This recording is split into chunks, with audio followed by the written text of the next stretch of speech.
우리가 이제 세 주째 성령 충만에 대해서 지금 말씀을 나누고 있습니다.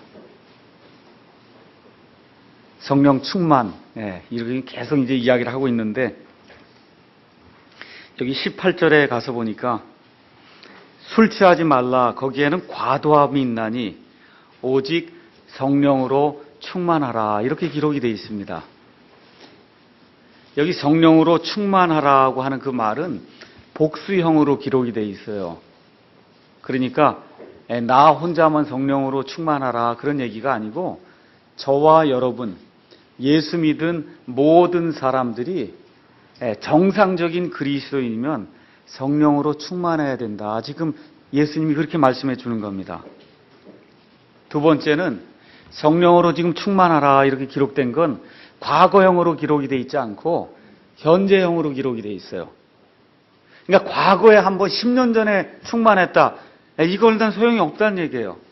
10년 전에도 충만하고 9년 전에도 충만하고 지난해에도 충만하고 지난주에도 충만하고 지금 이 시간에도 충만하고 앞으로도 충만하고, 그래서 현재 이 시간에 계속해서 하나님의 영으로 충만해야 된다. 지금 그렇게 이야기를 하고 있는 겁니다. 그 다음에 여기 성령으로 충만하라 이렇게 얘기하니까 우리 말로 이렇게 번역을 하다 보니까 마치 내가 성령으로 충만할 수 있을 것 같은 그런 뉘앙스로 들리거든요. 원래는 이게 수동태로 쓰였어요. 그러니까 어떻게 이게 원래 마땅히 번역이 돼야 되냐면 성령님으로 채워져라 이런 뜻이에요. 그러니까 내 힘으로 성령 충만을 하려고 노력하면 안 된다 그런 얘기예요.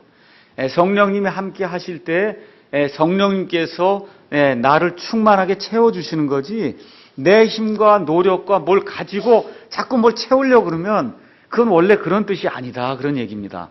그러니까 성령님으로 채워져라 이렇게 지금 하나님께서 명령을 주시는 거예요. 그 얘기는 무슨 얘기냐 하면 성령님의 지배를 받아야 된다 그 얘기입니다. 여러분, 지배받는 게 뭔지 아시죠? 일제 36년 동안, 만 35년 동안 일본의 그 식민지 통치를 받았어요. 그러니까 어떻게 돼요? 일본 사람들이 하라는 대로 하는 거 아닙니까? 그러니까 정상적인 그리스도인으로서 그리스도의 영이 있는 사람이라고 하면 하나님의 영이 원하시는 대로 하나님의 영의 지배를 받는 그런 생활이 계속해서 이루어져야 된다. 성경이 그렇게 이야기를 하고 있습니다.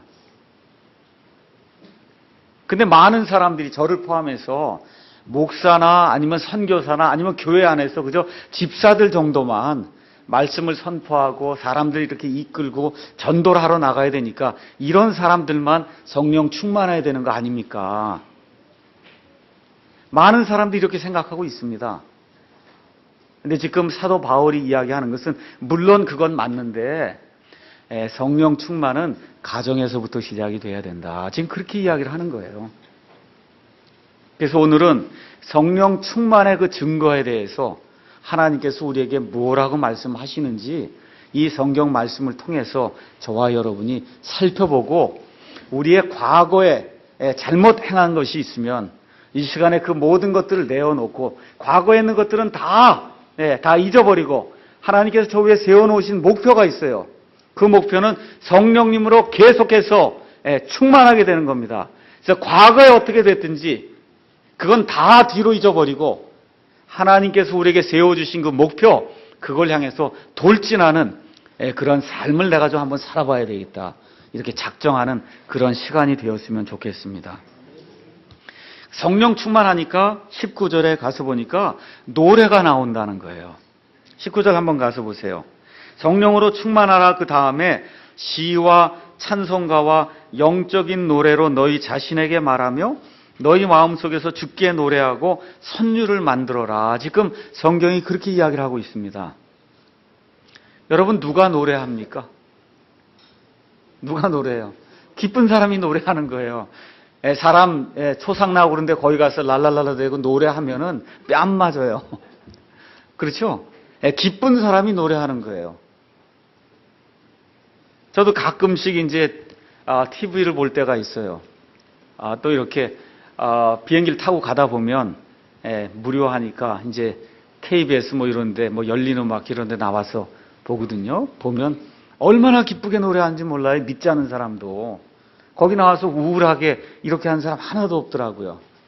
그러니까 세상 사람들도 그렇게 기뻐갖고 특히 그 뒤에서 춤추는 그 여자들 봐요. 거기 참 그 뭐 별게 없는 건데 그렇게 기쁘게 춤을 추고 그러더라고요. 그래서 야, 이게 세상 사람들이 이렇게 기쁘게 노래하고 춤추고 지금 이러는데 지금 여기 가서 보니까 성령 충만하니까 그리스도인이 기쁨으로 노래해야 된다고 지금 성경이 이야기를 하고 있는 겁니다. 여러분 어떠세요? 늘 기쁘세요? 예수 믿으니까 늘 기쁘다 이런 생각이 드세요? 싱글벙글 하세요? 노래가 나와요? 우리 송재원 형제는 늘 노래하는 것 같더라고.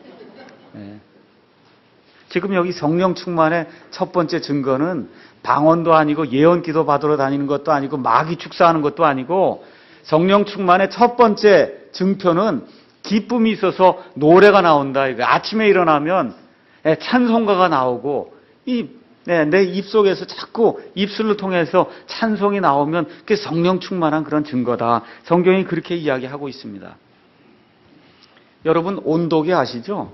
온도계 이렇게 갖다 놓으면 수은 온도계든 알코올 온도계든 있으면 온도계가 어때요?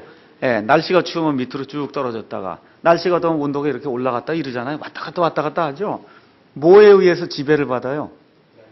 환경에 의해서, 외적인 환경에 의해서 이게 올라갔다 내려갔다 그런단 말이에요. 근데 지금 사도 바울이 이야기하는 그리스도인의 기쁨은 그런 온도계와 다르다는 거예요. 외적인 상황이 어떻게 되든 내적인 확신으로 말미암아, 천국이 내 집이라고 하는 확신으로 말미암아 아버지 하나님께서 나를 보호해 주시고 내 인생 여정을 지켜주시겠다고 하는 그런 확신으로 말미암아 어려움 속에서도 나오는 것, 그게 기쁨이다. 성경이 그렇게 이야기를 하고 있는 거예요. 그래서 빌립보서 4장 11절에서 사도 바울이 내가 가난한데 비천한데 거할 줄도 알고 또 부한데 거할 줄도 안다 그랬어요. 내 외적 환경이 어떻게 되든지 간에 예수 그리스도로 말미암아 내 안에서 내적인 확신으로 말미암아 생기는 이 기쁨, 이 기쁨에 대해서 지금 성경이 이야기를 하고 있는 거예요. 술 취하지 말라. 거기에는 과도함이 있다 그랬어요. 여러분 술 먹은 사람이 어떻습니까? 다들 웬만한 사람 보면 울지 않으면 웃어요. 그렇지 않아요? 술 먹은 사람 봐요. 울지 않으면 웃어요. 많은 경우 웃어요. 기뻐서 착각하고 있단 말이에요. 근데 지금 착각을 하다 보니까 술 먹고 기뻐서 착각을 하면 문제를 일으키는데 지금 성령님으로 말미암아 기쁨을 얻게 되면 절제가 된 가운데 나를 기쁘게 하고 옆에 사람을 기쁘게 하는 그와 같은 기쁨이 우리 가운데서 생긴다. 성경이 그렇게 이야기를 하는 겁니다. 그래서 성령 충만의 역사가 사도행전 2장에서 처음 발생했어요. 하나님의 영께서 강권적으로 여기 모여있는 그 성도들 가운데 임하시게 되니까 사람들이 어떻게 됐어요? 엄청난 그런 기쁨으로 가득 차게 돼서 예수님이 구원자시다 하고 외치고 이렇게 하다 보니까 옆에 있는 사람들이 보고는 저 사람들 술 취했나 보다 그랬거든요. 왜 그랬어요? 이 사람들 가만 보니까 기쁨이 흘러 넘쳤다 그 얘기입니다. 여러분 잘 아시다시피 사도행전 16장에 가서 보시면은 사도 바울과 실라가 빌립보에서 말씀을 선포하다가 이 마귀를 내쫓아줬는데 마귀를 내쫓고 나서 어떻게 됐어요? 사람들이 고소하고 그래갖고 지금 감옥에 갇혀서 매를 맞고 지금 형편이 아주 악한 그런 상황에 빠지게 됐습니다. 요즘 제가 이 사도 바울을 지금 읽고 있는데 사도 바울 이 글을 읽으면서 정말 많은 걸 다시 생각하게 됐습니다. 예수 믿으면 모든 게 그냥 술술 풀릴 걸로 제가 어릴 때도 그렇게 생각을 하고 부흥회도 열심히 쫓아다니고 하여튼 했는데 이게 보니까 예수 믿는 놀이가 그런 게 아니더라고요. 지금 마귀 들린 여자가 있었어요. 그래서 너무너무 보다 못해 마귀를 내쫓았어요. 그래서 이 여자가 정상적인 사람이 됐어요. 그럼 여러분 보상이 와야 되는 거 아닙니까? 병을 고쳐줬어요. 그럼 여러분 보상이 오고 칭찬이 와야 되는 거 아니에요? 근데 어떻게 돼요? 매 맞고 감옥에 갇히는 그와 같은 일이 생겼어요. 근데 그럼에도 불구하고 하나님께서 왜 우리를 감옥에 넣으셨는지 우리가 한번 두고 보자. 그 안에서 기쁨이 생겨서 찬송을 하고 하나님을 찬양하는 그런 일이 그 안에 있었다고 성경이 기록을 하는 거예요. 이게 그리스도인의 기쁨이다. 그러니까 사도 바울이 지금 에베소서에서 또 데살로니가 전서에서 항상 기뻐하라 그 이야기할 때 피상적으로 얘기하는 것이 아니라 그의 삶 자체가 내가 악한 상황에 빠지든지 좋은 상황이 있든지 그것에 상관하지 아니하고 예수님으로 말미암아 늘 기쁜 그런 삶을 살았기 때문에 그래서 항상 기뻐하라고 이야기할 수 있었던 겁니다. 그래서 이렇게 성령 충만한 사람하고 일하면 어떻겠어요, 여러분? 기쁠 것 같아요. 그렇지 않아요? 목사도 성령 충만하고 여기 집사님들 다 성령 충만하고 우리 성도님들이 다 성령 충만하면 그 기쁘지 않겠어요? 그렇잖아요. 이게 교회다. 이게 가정이다. 지금 예수님이 그렇게 이야기를 해주는 겁니다. 그래서 첫 번째, 성령 충만한 사람의 증거는 노래와 기쁨으로 표현이 된다는 겁니다. 두 번째는 20절에 모든 일로 인해 주 예수 그리스도의 이름으로 항상 아버지 하나님께 감사해야 된다. 그렇게 지금 이야기를 하고 있어요. 몇 가지 일로 인해요? 아니면 모든 일로 인해요? 시시때때로 가끔씩 이렇게 하라는 거예요? 아니면 항상 하라는 거예요? 항상 하라는 거예요. 항상. 다시 한번 읽어볼게요. 모든 일로 인해 우리 주 예수 그리스도의 이름으로 항상 아버지 하나님께 기도하라. 지금 감사하라. 지금 성경이 그렇게 이야기를 하고 있는 겁니다. 여러분 한번 우리 주변을 보세요. 감사를 잘하는 그런 사람이 있어요. 영어에서는 두 가지 말만 잘하면 문제가 없다 그래요. 하나는 I am sorry. 하나는 thank you.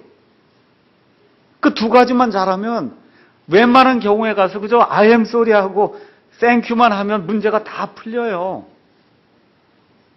제가 한번 비행기를 타고 가는데 여러분 비행기 좌석이라는 게 특히 미국 비행기를 가서 앉아보시면 너무너무 좁아요. 이런 가운데 커피를 나눠주고 이렇게 하는데 글쎄 커피를 쏟았어요 제가.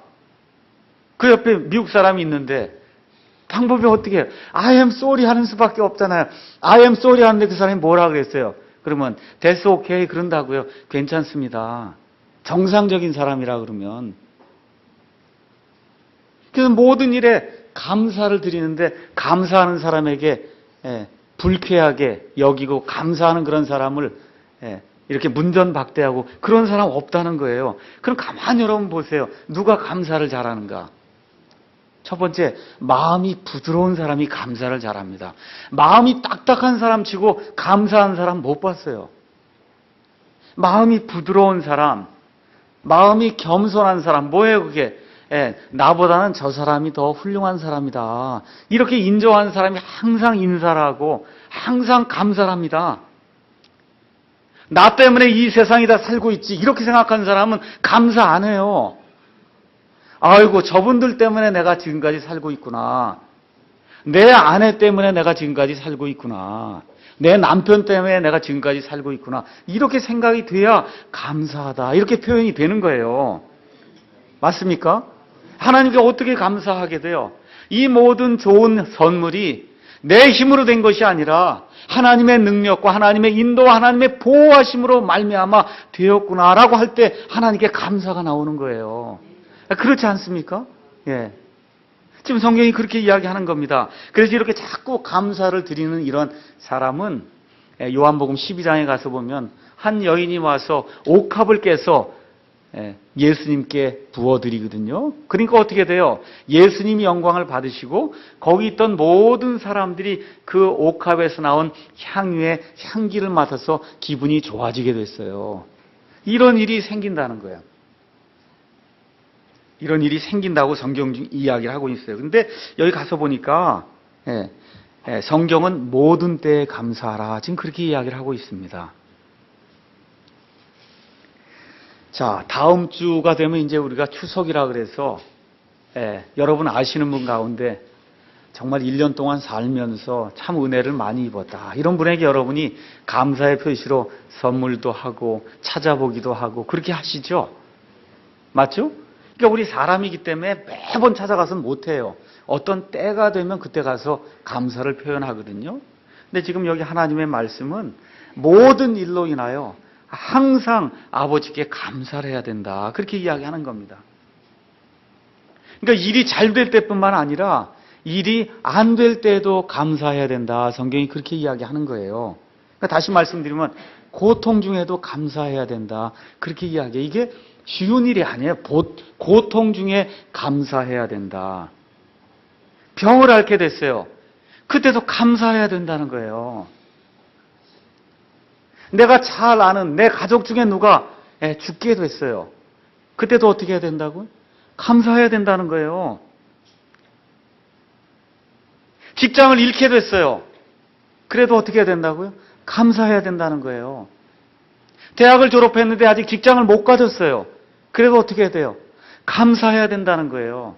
나이가 점점 들어가는데 아직 배우자를 찾지 못했어도 감사해야 된다고 성경이 그렇게 이야기를 하는 겁니다. 실망할 때에도 감사해야 된다는 거예요.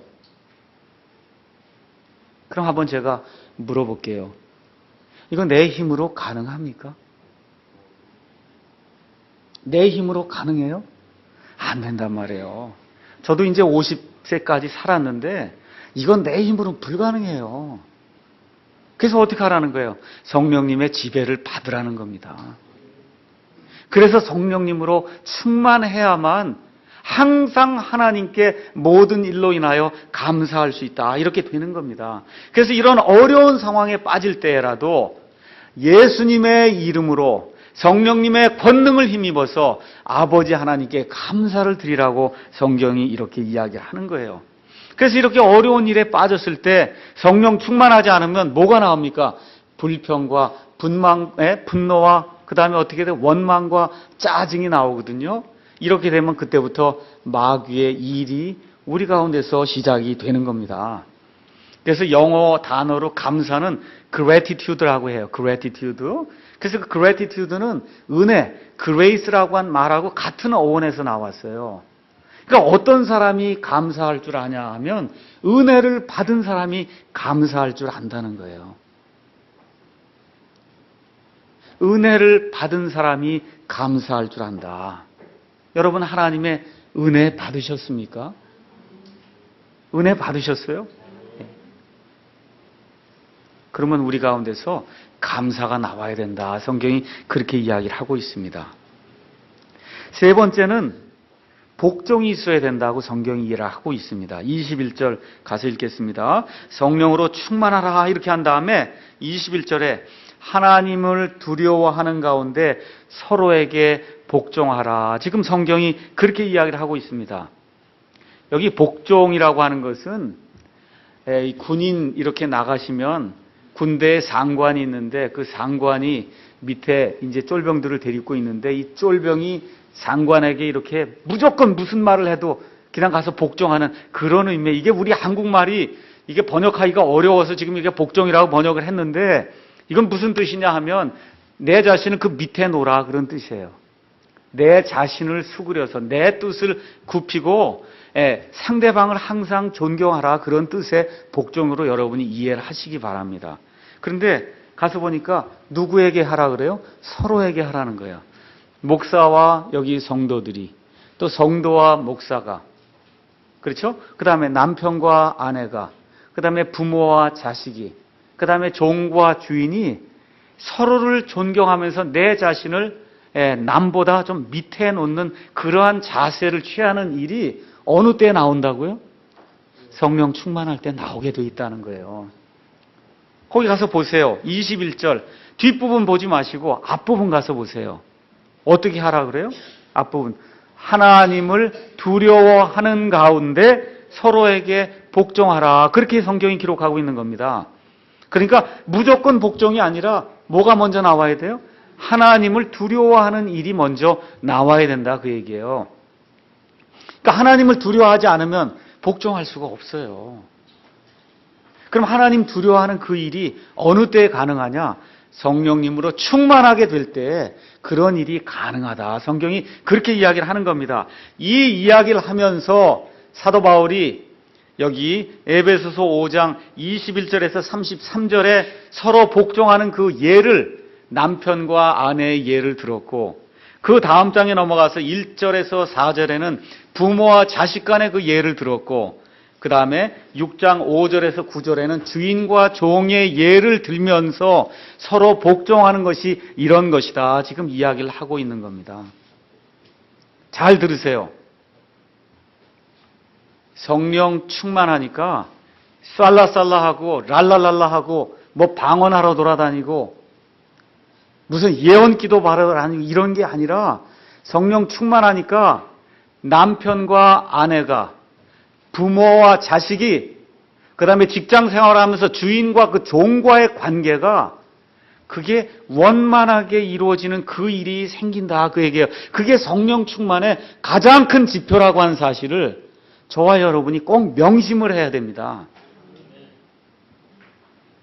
다시 한번 말씀드릴게요.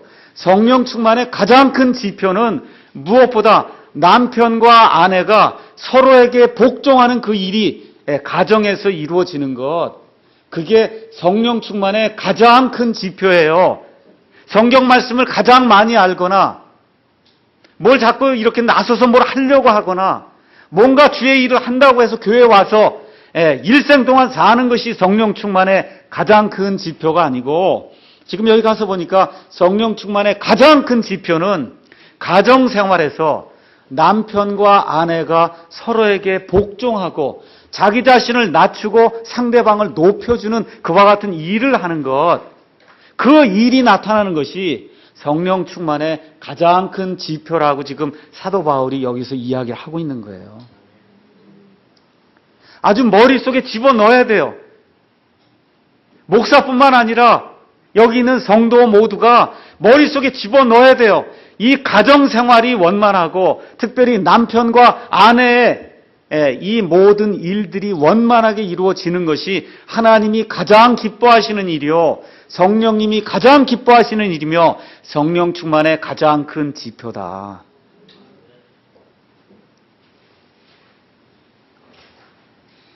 이런 설교하려면 목사가 제일 힘들어요. 그래서 목사들이 이거 설교하기가 어려운 거예요. 농담하는 게 아니에요, 정말. 어려운 일이에요. 내 힘으로 안 돼요. 그러니까 어떻게 해야 된다고요? 성령 충만해야 돼요. 성령님의 지배를 받아야 된다. 성경이 그렇게 이야기를 하는 겁니다. 여기 얘기하는 복종은 권위의 질서를 무너뜨리라는 게 그런 얘기가 아니에요. 권위의 질서를 이야기하는 그런 의미의 복종이 아니에요. 권위를 어떻게 사용하느냐에 대한 그런 이야기를 지금 하고 있는 겁니다. 여러분, 제가 집안의 질서에 대해서 성경적으로 이야기할게요. 집안의 질서는 항상 남편이 먼저고 그 다음에 아내예요. 부모가 먼저고 그 다음에 자식이에요. 그 다음에 주인이 먼저고 그 다음에 종이 오게 돼 있어요. 여기 순서를 가서 보세요. 아내들아 먼저 얘기한 다음에 남편들아 얘기하고, 그 다음에 어떻게 자녀들아 먼저 이야기한 다음에 부모에게 얘기하고, 그 다음에 종들에게 이야기한 다음에 그 다음에 주인에게 이야기해요. 이건 질서면에서 이야기를 하는 거예요. 근데 이거를 남자들이 오용을 해갖고 이 순서대로 자꾸 해야 된다고 이렇게 얘기하면 그럼 문제가 안 풀려요. 내가 그렇다니까, 제가. 이거를 주장하니까 문제가 안 풀려요. 왜 문제가 안 풀려요? 예수님이 보여주신 거하고 반대가 되기 때문에 그래요.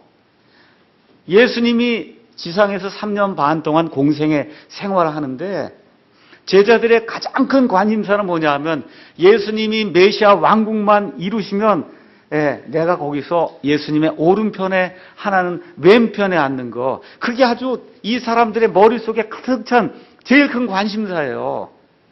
그 예수님이 보시고는 안 되겠다 해서 요한복음 13장에서 예수님이 돌아가시기 전에 이 제자들을 모으고 어떻게 해요? 제자들의 발을 씻겨주죠. 여러분, 질서면에서는 누가 더 높습니까? 예수님이 권위가 더 많고 예수님이 더 높아요. 그렇죠? 근데 예수님이 하신 일은 어떻게 해요? 섬겼단 말이에요. 섬겼다. 그러면서 예수님이 13장 14절에 너희가 나를 주님이요. 주님 그런단 말이에요. 너희가 나를 선생님하고 부른단 말이에요. 이 주와 선생인 내가 너희 제자들의 발을 씻겨주었으니까 너희도 서로 그렇게 해야 된다. 그러니까 높이 있는 사람이 먼저 자기 자신을 낮추고 그러선 씻어주고 섬겨야지만 이 문제가 해결이 된다는 거예요. 그게 예수님의 방법이에요. 이 세상에 존재하는 모든 권력자들의 방법은 그게 아니에요. 무력으로 누르는 거예요. 내가 힘이 있으니까 너 해라 이렇게 누르는 거예요. 이런 방식으로는 기독교가 성립이 되지도 않았고 기독교가 이 시간까지 존재할 수도 없습니다. 그러니까 예수님의 방법은 권위의 질서가 무너뜨린 그거 방법 아니에요. 권위의 질서가 있는 것은 맞지만 높이 있는 사람이 먼저 자기를 낮추고 권위가 있는 사람이 먼저 자기를 낮추고 섬기는 자세가 될 때 그때 서로 복종하는 일이 자연스럽게 일어날 수 있다. 그렇게 성경이 이야기를 하는 겁니다. 자, 그러면서 이제 나오는 것이 22절부터 33절에 성령 충만한 부부의 이야기가 나오는 겁니다. 좀 뜨끔하시는 분들이 많이 있죠? 네. 왜 제가 이 이야기를 하느냐? 다시 한번 말씀드릴게요. 여러분과 저 사이에 여기 교회 안에 부부들이 많이 있어요. 이 부부가 먼저 성령 충만하지 않으면 교회가 성령 충만할 수가 없습니다. 다시 한번 제가 말씀드릴게요. 여기 앉아있는 또 여기 서 있는 저와 내 아내가 여기 앉아 계신 이 부부들이 먼저 성령 충만해야 그래야 교회가 설 수 있어요. 그래서 성령 충만해야 돼요. 우리 부부가. 그래서 지금 바울이 그리스도인 가정에게 지금 이 편지를 쓰는 거예요. 그러면서 33절에 가서 한번 뭐라고 이야기를 하느냐. 그럼에도 불구하고 너희 모두가 자기를 사랑하듯 개별적으로 자기 아내를 사랑하고 아내도 주의하여 자기 남편을 존경할지니라. 그래서 여기 결론이 나오는 거예요. 결론. 그래서 그리스도와 교회의 그 관계는 남편과 아내의 관계다. 지금 그렇게 이야기하는 겁니다. 그럼 여러분 교회에서 이렇게 일들을 하는데 여기 예수님이 머리가 되시고 다 지체거든요. 목사가 여기서 강압적으로 하고 강제적으로 하면 그 교회가 안 됩니다. 여러분 예수님 섬기는데 예수님이 강압적인 독재 군주처럼 보입니까?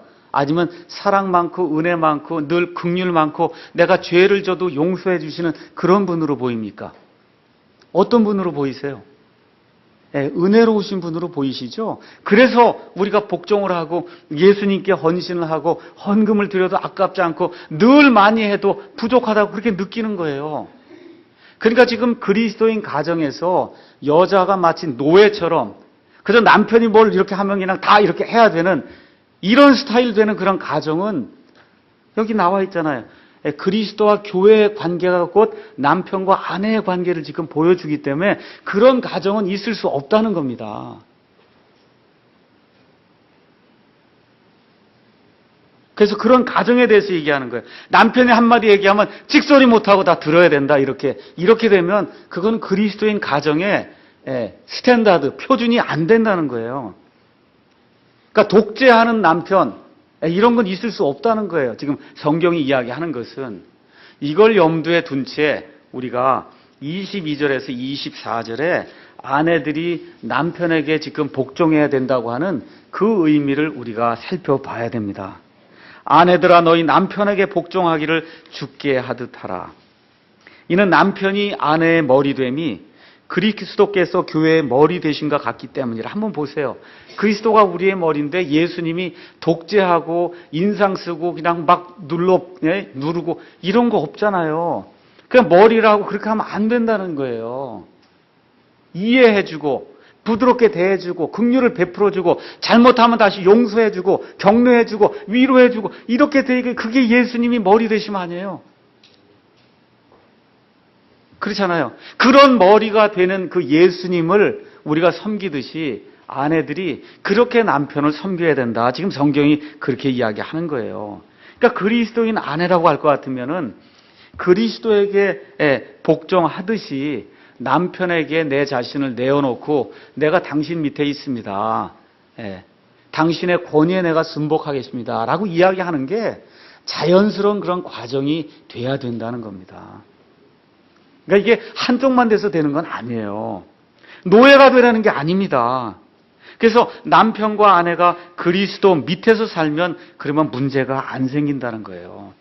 저와 아내가 오랫동안 갈등을 하고 다투기도 하고 그랬어요. 왜 그래요? 매일 둘이 보니까 둘이 서로 티격태격 이거 하거든요. 나중에 뭘 알게 됐어요? 여기 예수님이라고 하는 분을 통해서 이분의 입장에서 양쪽을 이렇게 내려다보는 이런 시각을 갖지 않으면은 둘이 매일 다툴 수밖에 없어요.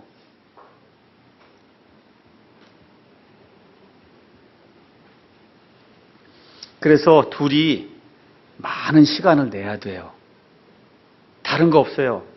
부부가 원만하게 성령 충만한 생활을 하려면 많이 이야기를 나눠야 돼요. 그러니까 텔레비전 끄고 나가서 걸어야 돼요, 같이. 걸어요. 집에 오시거든. 걸어요.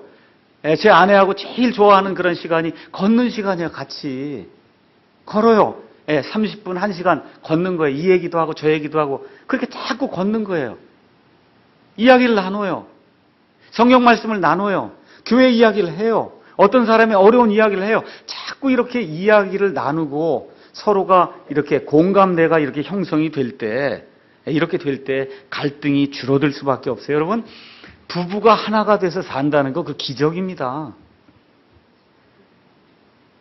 생각해 보세요. 전혀 다른 환경과 배경을 가진 그런 사람이 어느 날 갑자기 한 방에서 같이 살게 된 거예요. 그런데 다툼이 없이 갈등이 없이 산다는 거 그건 불가능한 얘기거든요. 그러니까 있을 수밖에 없어요. 갈등과 다툼이 있을 수밖에 없는데 그거를 내 환경에 내어 맡기는 사람은 그거는 육적인 그리스도인이다. 그렇게 이야기하는 겁니다. 환경이 어떻게 됐든지 간에 마귀가 어떻게 침입을 하든지 간에 이걸 이기고 예수님의 관점에서 아내도 예수님을 바라보고 남편도 예수님을 바라보고 이 문제를 지혜롭게 해결해야 되겠다라고 하는 그런 생각만 가지면 그런 문제가 풀린다 그 얘기예요. 그래서 믿지 않는 그러한 배우자가 믿지 않는 경우 참 어려운 문제예요. 정말 기도하고 정말 하나님께서 그 마음을 돌려주시라고 그렇게 기도하는 수밖에 없어요. 이게 믿는 사람 같으면 여기 예수님이 이게 가능하거든요. 근데 이게 한쪽이 예수님이 없으면 이게 짝이 안 맞는단 말이에요.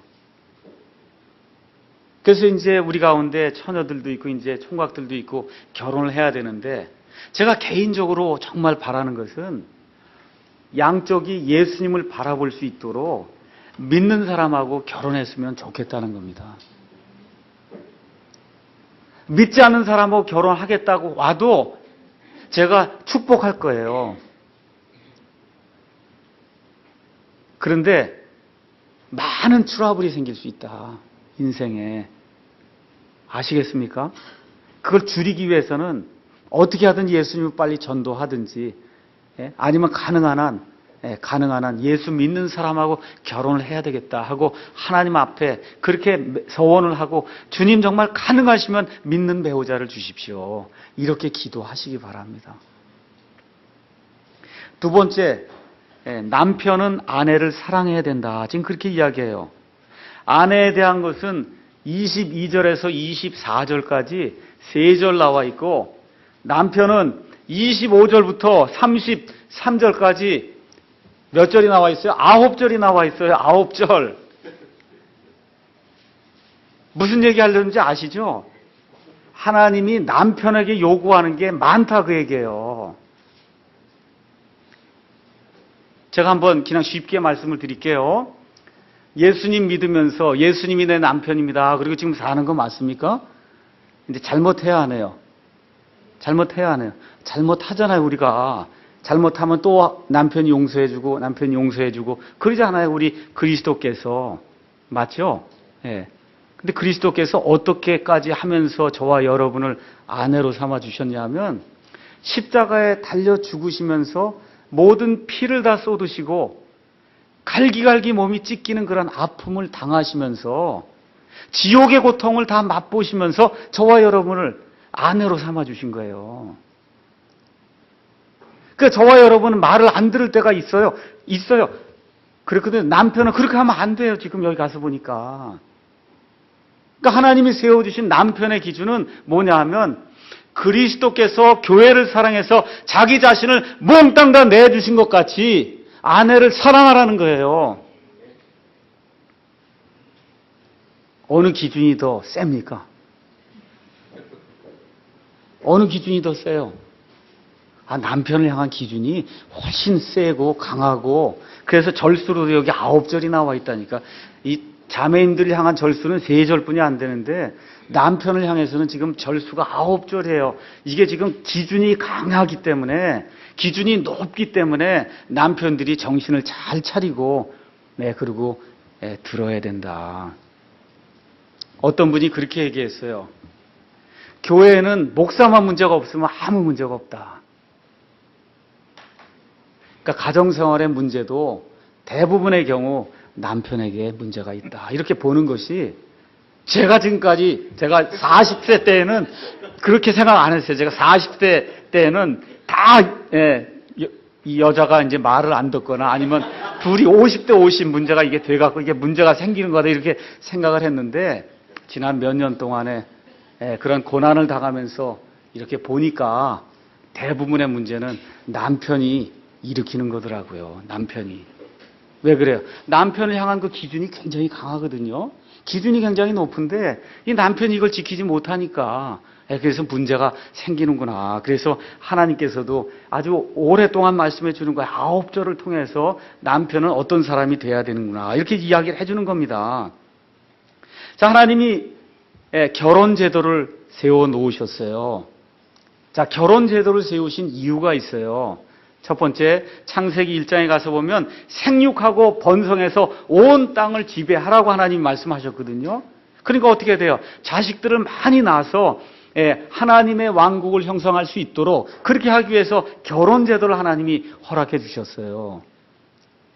그와 동시에 또 고린도전서 7장에 또 가서 보시면은 남자나 여자 모두에게 하나님께서 이성을 향한 그와 같은 욕구를 하나님이 허락해 주셨어요. 자연적인 그런 욕구가 있기 때문에 그 자연적인 그런 성적인 그런 욕구를 합당하게 성경적으로 그걸 해소하도록 하기 위해서 하나님이 결혼이라고 하는 그런 제도를 확립해 주셨어요. 근데 지금 사도 바울은 여기 에베소서 5장에서 그것 말고 또 있다는 거예요. 하나님이 결혼 제도를 확립해 놓으신 이유가 있다. 그건 뭐냐 하면 이 결혼 제도를 통해서 잘 들으세요. 남편과 아내의 관계가 어떻다는 걸 통해서 그리스도와 교회의 관계가 어떻다는 걸 너희가 깨달으라는 겁니다. 여러분 이거 잘 이해하셔야 돼요. 그러니까 결혼 생활이 원만해서 정말 하나님이 기뻐하시는 성령 충만한 결혼 생활이 이루어지게 될 때 뭘 알 수 있는 거예요? 하나님의 그 은혜가 어떤 것인가를 내가 제대로 알고 있다는 증표가 된다. 그 얘기예요. 지금 그 얘기를 하고 있는 거예요. 그래서 지금 사도 바울이 뭐라고 얘기하냐면 32절에 31절에 이런 까닭에 남자가 자기 아버지와 어머니를 떠나 자기 아내와 결합하여 그들 둘이 한 육체가 될지니라. 이건 지금 결혼하는 거 얘기하는 거 아닙니까? 근데 그 다음에 뭐라 그래요? 32절 이게 큰 신비라. 그런데 내가 이걸 그리스도와 교회에 대해 이야기한다. 그러니까 그리스도께서 교회를 사랑하셔서 그 자신을 내어주시고 그래서 이걸 자기의 핏값으로 신부를 샀거든요. 이런 관계를 제대로 이해하게 되면 그러면 남편과 아내의 가정생활이 원만하게 될 수밖에 없다는 거예요. 아멘이 별로 없는 것 같으네. 그래서 지금 사도 바울이 얘기하는 거예요. 하나님이 결혼제도를 만드신, 신약 성경에 들어와서 보니까 결혼제도를 만드신 그 특별한 이유 중에 하나가 이 남편과 아내의 이 관계를 통해서 그리스도와 그 신부가 되는 이 교회의 관계를 잘 이해할 수 있다. 그래서 이 결혼제도라고 하는 걸 하나님이 만들어 주셨다. 그렇게 이야기를 하는 겁니다. 그래서 남편이 그리스도의 사랑을 알면 첫 번째 5장 25절 가서 보세요. 너희 안에 사랑하기를 그리스도께서 교회를 사랑하사 교회를 위하여 자신을 주신 것 같이 해라. 그러니까 뭐예요? 희생을 한단 말이에요. 남편이 가서 내가 돈 벌어온다 그러고 내가 직장을 다니고 있다 그러고 그렇게 유세 안 한단 말이에요. 어떻게 해요? 해도 모자라는구나 이렇게 생각이 들어야 된다는 거예요. 그리스도께서 교회를 사랑하셔서 자기 몸을 다 갖다 바쳤잖아요. 그렇게 하라니까 남편이 어떻게 해요? 늘 희생을 하고 가정을 위해 희생하고 아내를 위해 희생해도 어때요? 항상 기쁘고 항상 부족하구나 이렇게 느낄 수밖에 없다 그 얘기입니다. 야곱은 라헬을 얻기 위해서 14년 동안 죽도록 일했어요. 그렇게 일하는 사람이 있어요? 자기 아내 데려오려고 14년 동안 서리를 맞아가면서 들판에서 양 돌본 사람 없잖아요. 지금 그렇게 하라는 거예요. 두 번째 가서 보니까 26절, 27절에 남편은 성별된 그런 삶을 살아야 된다는 거예요. 그리스도께서 교회를 거룩히 구분하셨다. 그 얘기는 무슨 얘기냐? 우리가 결혼을 할 때 남편은 이 아내만을 내가 평생도록 내 아내로 맞이하겠습니다. 그렇죠? 아내는 이 남편만을 내가 평생도록 내 남편으로 맞이하겠습니다 하고 서로를 완전히 구분을 했다 그 얘기예요. 이 구분하는 일이 우리의 평생 동안 결혼하는 그 평생 동안 이루어져야 된다. 성경이 그렇게 이야기를 하는 겁니다. 근데 이 말씀으로 하나님께서 예수님께서 교회를 성별하듯이 남편들도 아내를 이끌 때 우격다짐으로 이끌어서는 안 된다는 거예요. 뭘로 이끌어야 되냐? 이 하나님의 말씀을 가지고 이끌어야 된다. 성경이 그렇게 얘기해요. 근데 말씀 가지고는 안 들어요. 그럼 어떻게? 참아야 돼요. 참아야 되는 거예요. 그리스도께서 죽기까지 참고 예수님처럼 답답한 사람이 어디 있었겠어요. 이 세상에 오셔갖고 이 죄인들을 보니 얼마나 답답하겠어요. 이게 구원의 길이 이건다. 이걸 그렇게 보여주는데도 받아들이다니 얼마나 답답했겠어요. 근데 어때요? 참았다 그 얘기입니다. 그러니까 이 말씀을 가지고 가정에서 아내를 인도하고 아이들을 인도하고 안 들으면 참고 인내하고 견디고 이런 일들을 해야 된다. 성경이 그렇게 이야기를 하는 겁니다.